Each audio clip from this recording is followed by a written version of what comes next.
You're watching KLTX, Channel 15, serving the city of Lufkin.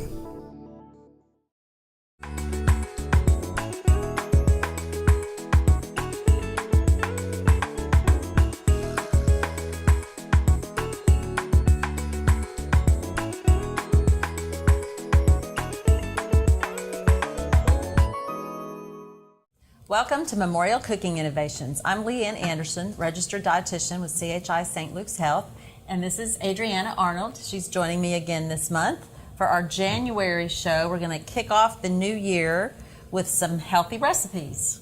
Sounds exciting. Can't wait. Great. We're actually going to do meal prep, which is a really trendy thing right now with people wanting to try to eat healthy. And so we're going to do some recipes where you can use the same ingredients and just give you some tips and ideas on how to do the actual meal prep. Okay. So the first thing we're going to make is some muffin tin quiche.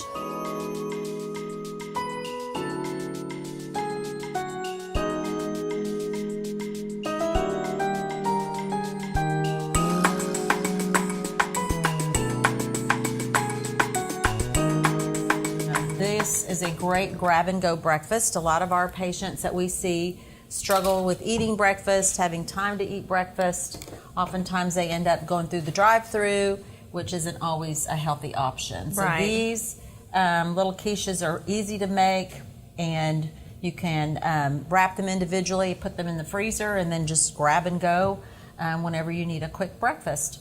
So first we're going to brown some potatoes.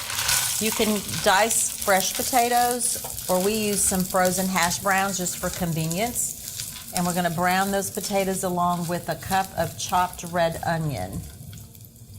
And that's about a half of a whole onion. We're going to use the other half of that onion in one of our other recipes, and then mix in a little salt and pepper, and a little bit of pepper on there. And then we're going to saute those until they're kind of softened a little bit. And while that's cooking, we also are going to need spinach. And I'm going to need a cup and a half for this recipe and then 2 cups for one of our other recipes. So I'm just going to chop all this at once.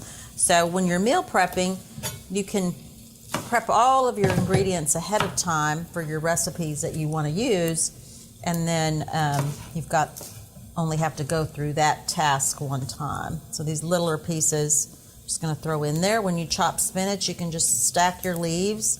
I don't like the stems, so I cut them off and then just kind of quickly slice through those. Now, Leanne, couldn't you use kale for this recipe instead of spinach? You could use kale.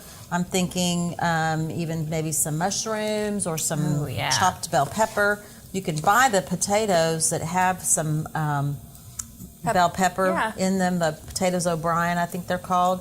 So that would be an option. Really, you could change this up. Today we're going to put a little bit of bacon in these, but you could also use some chopped ham or maybe a little bit of turkey sausage.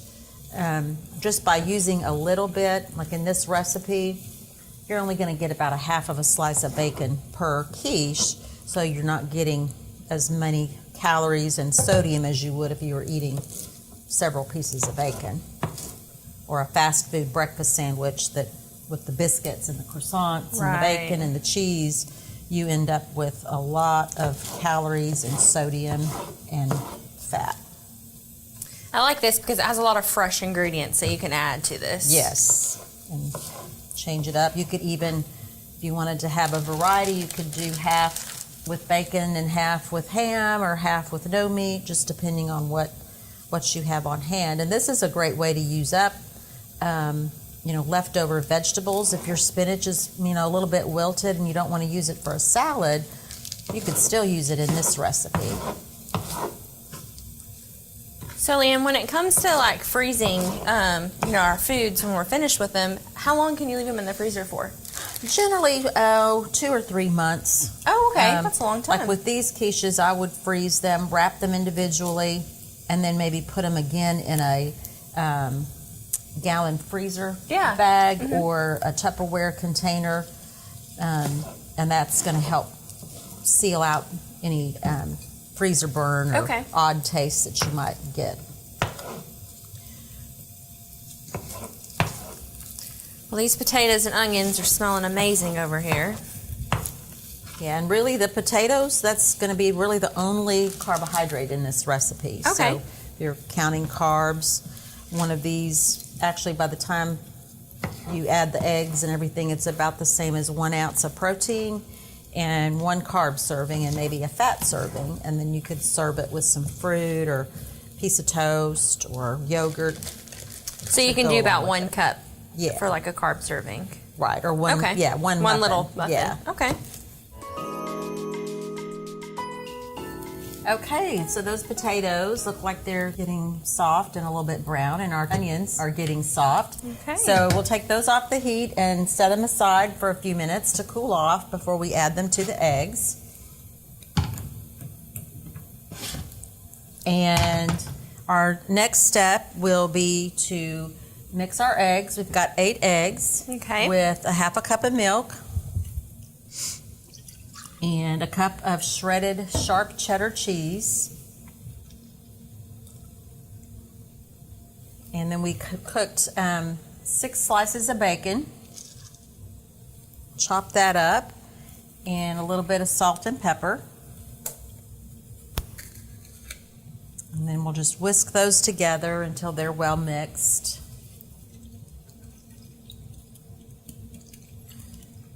I think you could add different kinds of cheese other than sharp cheddar. You could.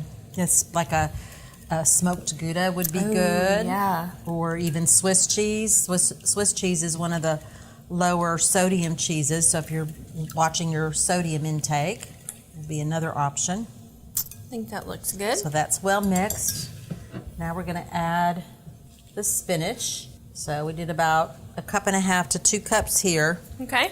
And give that a good whisk. Mix that in.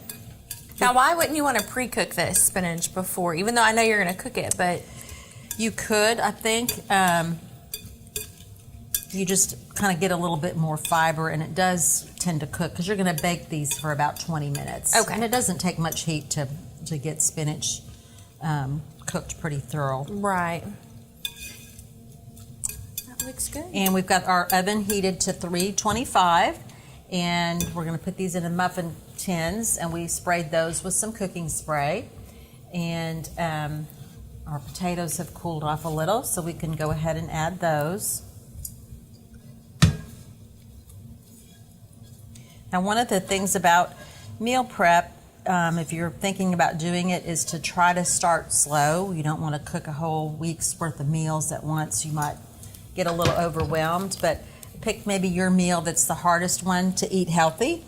And like I said earlier, for a lot of people, that's breakfast. Make a batch of these, and then if you want to move on and add some lunches, which is what we're going to do today.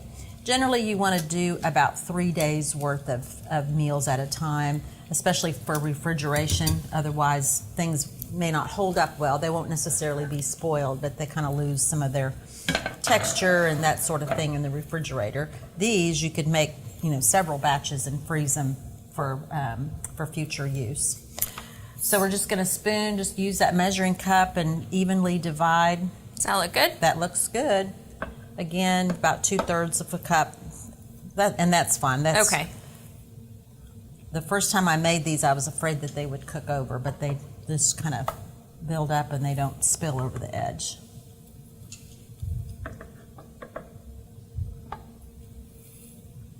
Great, so we'll put those in the oven.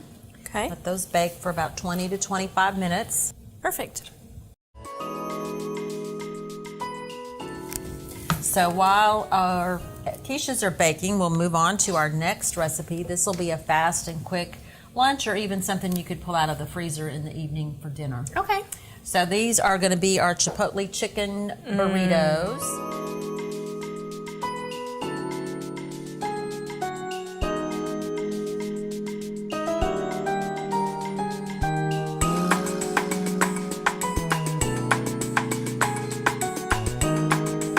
So first we're going to, in the hot oil in the pan, a couple cloves of garlic and a half a cup of chopped red onion. It's about half of that little cup. We're going to save the rest of that for our next recipe. And so we'll just brown those again like we did in the previous recipe. When that's done, we're going to be adding some Chipotle peppers in adobe sauce. And this adds a really good smoky flavor. And you can buy these in the Hispanic section of the store. And just take them out and just kind of dice them up. Kind of messy, but they're worth it. You know what would complement this nice is a jalapeno. Yep, you could add those. That'd be pretty good. I'm gonna get one more. The original recipe, when I made these, called for just a tablespoon. I'm gonna increase it a little bit because I like it to have a little more of that flavor. Yeah, that bite's always nice. Yeah. Yeah, and again, this is another recipe you can tweak on your own and use. You could use yellow onion if you don't care for the red onion. You could use pinto beans. You could add, some bell pepper. Just anything you wanted to use for the filling that suits you or your family's taste.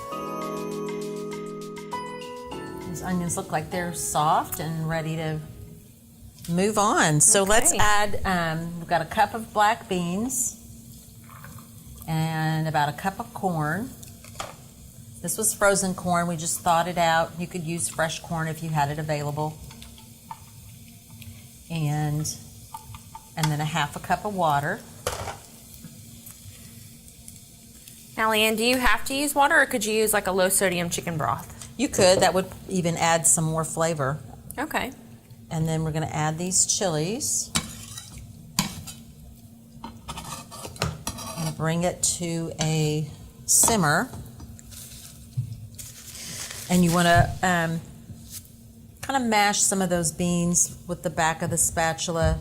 That's going to help thicken up this the mixture as it continues to cook.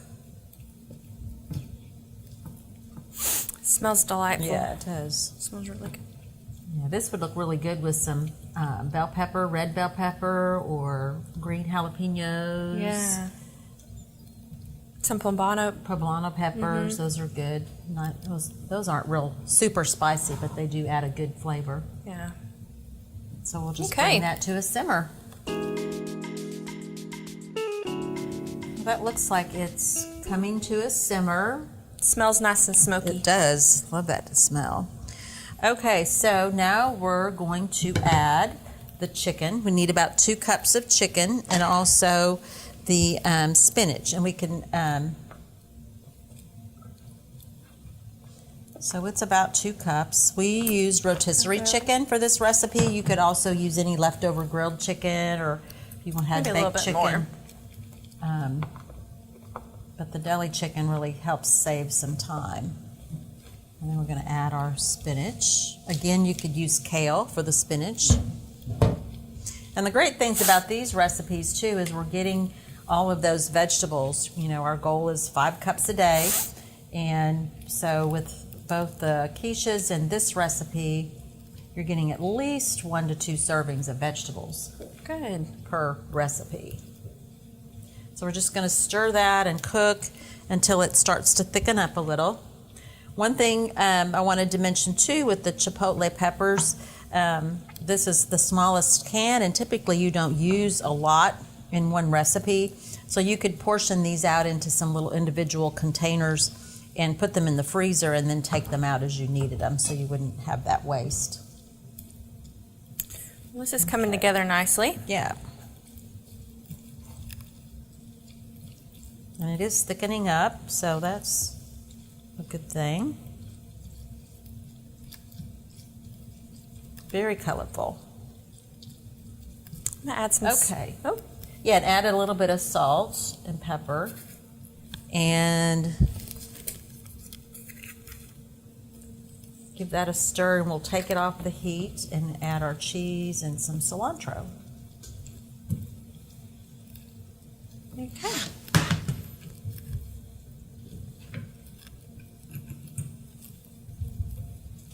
Sprinkle that cheese on there for you. And then for the cilantro, instead of using the fresh, we're using the cilantro paste that's available in the produce section of the grocery store. 2 tablespoons is the same as 2 tablespoons of fresh cilantro. So a lot of times you don't use that cilantro up, so this saves you a little bit of time and food waste as well. And then the last thing that we'll add is the juice of half a lime. That just kind of gives it that citrusy taste. Now, do you go and mix this together? Yes, mix Okay. it all together. The smells and the...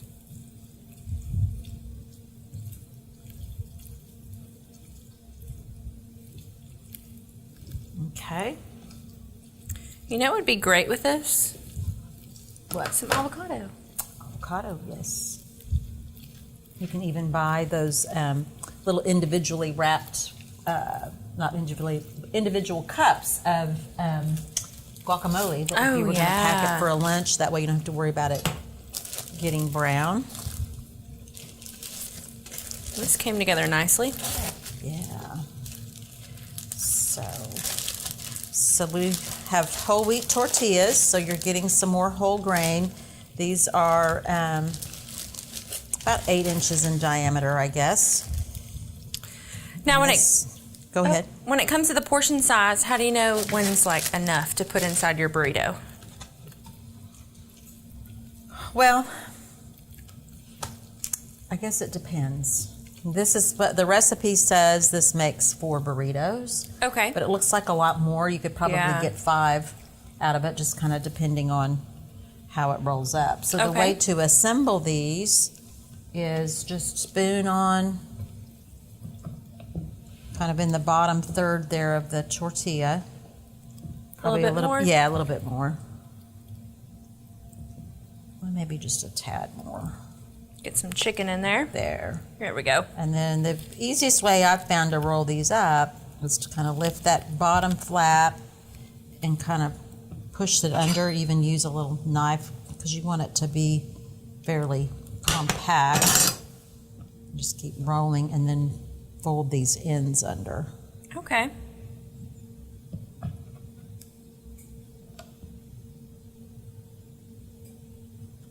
And so there you've got one burrito. Now what you could do, if you were going to eat these right away, you could even bake them in the oven for a little while to kind of get the tortilla kind of crispy.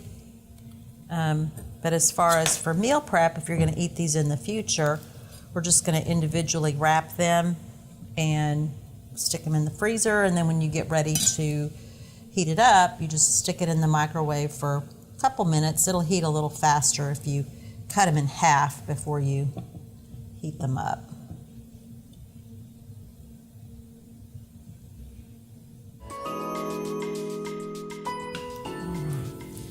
So we'll get this one last burrito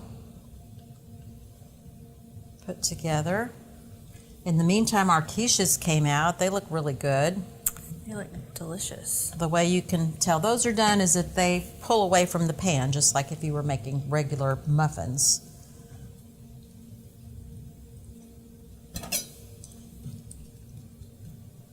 And then what we're going to do with these burritos is we're going to go ahead and bake a couple now, so we can enjoy those and while we're making the rest of our food, and then we'll freeze the rest too, so those will be a good grab and go snack as well. Another way you could heat these up if you didn't want to use the microwave, if you were fixing these at home for a meal, is you can wrap them in foil and then heat them in an oven for about 20 minutes. Now for our last recipe, we are going to make a barbecue chicken salad. So this is one you'll keep in the refrigerator so you can make, 3 days or so ahead of time and grab and go that for lunch.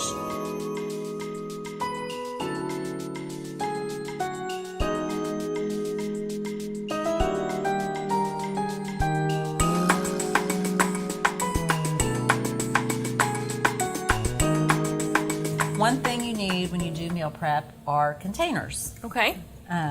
So there are a lot of different options out there now since it's such a popular thing to do. So this one is a collapsible, so you can store it pretty easy, or if you don't have as much food. So there's that. These are some that are divided. You can buy glass containers, so you don't have to throw away the plastic, or if you don't like to use plastic. And then just the good old Rubbermaid containers work well too. So for this salad, first thing that we did was roasted some sweet potatoes. We just cut a sweet potato up into some dices and baked it at 400 in the oven for about 20 minutes until it was soft. And then we also are using rotisserie chicken for this recipe. And the first step is taking the rotisserie chicken and a half a cup of barbecue sauce and mixing that together. Okay.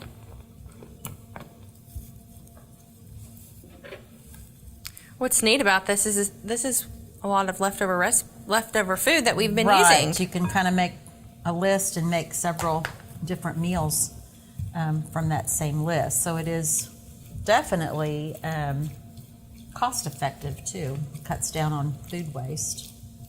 So we just mix that together. We're going to use this container for our salad.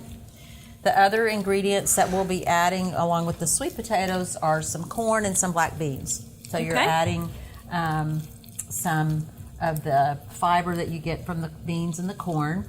And we used some beans in the previous recipe that used about a half a can, so we used the other half of the can for the salad. So you just take some romaine. Romaine lettuce is kind of a more sturdy lettuce, so it's going to hold up well as you go through the week. Some like iceberg lettuce or the like the spring mix, those are not as sturdy, so they probably wouldn't hold up as well, but that romaine will hold up pretty good. And so now we just want to, on top of the lettuce, just put on our toppings. So we can take a little bit of the chicken and put that over here to the side. What I love about this is at the end it looks like a little rainbow. I know. So there you've got some chicken. Some corn. A little bit of corn. This is, again, frozen corn that we thawed out. You could use the fresh. Some black beans.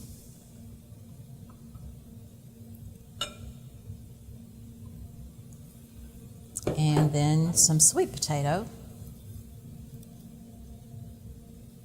If you were going to eat this right away, you could add some avocado now, or like I said, you can buy those little containers with guacamole, or if you wanted to use additional salad dressing, you could put that in one of these cups as well. So that's just a fast, quick way to make a salad. This recipe makes 4 salads, so you've got 4 days worth of lunch or supper ready to go. So our burritos are out of the oven. We cooked those for about 20 minutes, just until the tortilla was brown and the filling is bubbly. And we have all of our other meals plated up and ready to store in the refrigerator.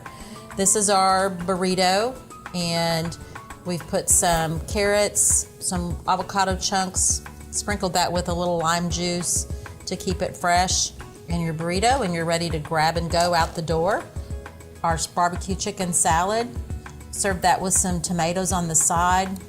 Tomatoes cut up on the salad wouldn't hold up very well, so we just put those on the side with a few crackers, or you could add some multigrain chips if you wanted to, and then add in a little bit of salad dressing as well.